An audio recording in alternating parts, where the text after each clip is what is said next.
Hi, welcome to And Read Another Chapter, and I want to talk to you today about this book that I recently read, Kitchen Front by Jennifer Ryan. I saw this on the desk at my library. Somebody was checking it out, and I immediately said, I would like to read that. And the first thing I noticed about this book when I got it was the wartime rations for a week. I have been trying so desperately to get the book with the wartime rations, and it had recipes and ideas and everything. I've been trying so hard to get that. Supposedly they're archived, and every time I request this PDF through my email, nobody seems to have it. So, or I'm not getting it. I've checked spam, I've checked everything. So that was really nice to see. And oh my goodness, so many thoughts about this book. So let's get started on them. I've got so much noise around me, so hopefully we can do that. So this is kind of a Julie and Julia meets Guernsey Literary and Potato Peel Pie, in my humble opinion. Julie and Julia, just the kind of back and forth between recipes and ingredients and almost frustrations of cooking. I think that has all of those elements in here with the story of four ladies. And Guernsey Literary Potato Peel Pie, just how this network of community, just how they were interweaved and whatnot. There was like 2 words in here that I can remember. I can remember exactly which words they were. So that tells me that I only remember 2 words in here. Even though we have a woman woman pregnant out of wedlock from a Playboy, I don't have any details. Thank you. And we have an abusive husband who's very controlling, narcissist, and it was done in a way that it's harsh, nasty, but it's not depressing, if that makes sense. It is, but it isn't. Really appreciated that. I appreciated telling the horrors of this without the whole book just feeling like a drag.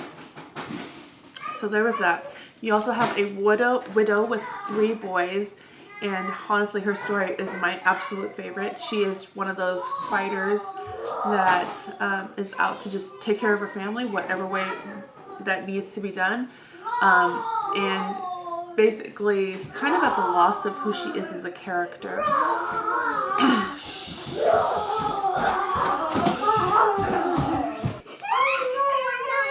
Okay. Can I kiss you and make it better? No. And then you have her sister. And her sister is one of those characters that as the story starts out, I hate her. And I felt okay saying that because she's not a real character and I can hate her. But about halfway through, and you kind of is being peeled back of this character, I couldn't hate her anymore. I severely disliked her. But I couldn't hate her anymore. And I think that was actually the one thing I didn't like about this book. Let me check it over a little bit. The one thing that I didn't like about this book is because this character, she's just nasty throughout all of this, but it's almost like she had a night and day personality switch. And I think I would have preferred a little bit more of a slow transformation, kind of more, especially because this has been this way for 15-20 years. You're not going to have a night and day switch. So I'm really struggling to hold this up. I'm sorry. And so the story, the premise, I kind of gave you everything I loved about it. The story is about these 4 women who are cooks in their own way. Oh, and I forgot one more. We have a kind of mousy little creature in here who grew up in an orphanage and is kind of under the wing of the sister's cook. So she's very wealthy, very whatever. And you have that character too.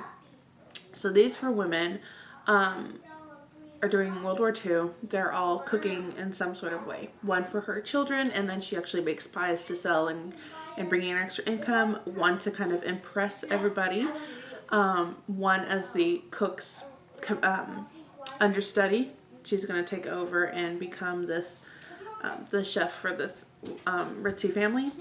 And then you have this unwed mother who basically went to the top cooking school and is kind of knowledgeable, or so she thinks, in everything. These 4 women, again, cooking in their own way, are competing to be on the kitchen front radio program because they need a woman's voice in there to kind of boost the morale of the English people and all of this restrictions that they're on.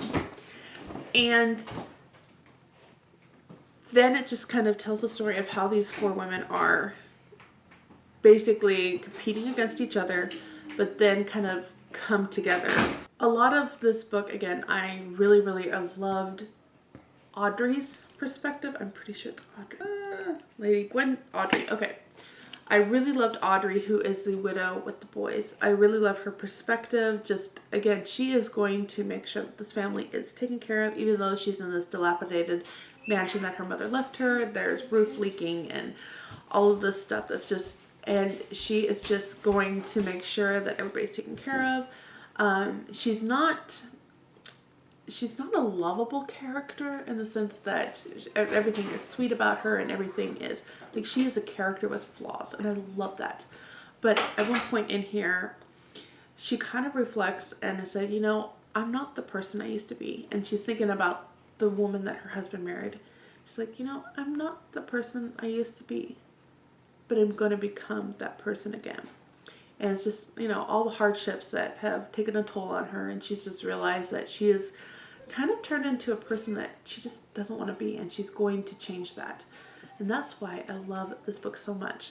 Other things about this book that people might want to know about is that we do have our main, or not our main character, but a gentleman in here, again, Guernsey, similar situation, where he is the, do you need to go potty? No, I'm just playing. Okay. He is the man behind the radio program.